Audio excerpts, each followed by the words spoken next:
What's your thoughts on passive income, Alex? And is it something we should be aspiring for? So first, I think it'd be helpful for everyone to even define in terms of how to think about passive income versus active income. So one is that people often discuss it in binary terms, passive versus active, when it's really more of a continuum of how passive is it versus how active is it.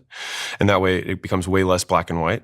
When I think about passive versus active, when people are starting out, I generally just discard it entirely because they typically don't have sufficient capital in order to actually make meaningful passive income, and they would get significantly higher returns on increasing their active income. And virtually every extremely rich person who's self-made, as my asterisk, generally has gigantic active income and only begins to look at passive when they have so much money from reinvesting in their higher return things, which is what got them this very large active income, that they're like, where else should I put it? And then at that point, it's really a question of diversification, which is like, how much more do I not want to double down on the main thing? And that's a completely personal question. And there is no, in my opinion, there's no right answer to that because that's a fundamental, like, how much risk do I want to take, which I see as entirely personal.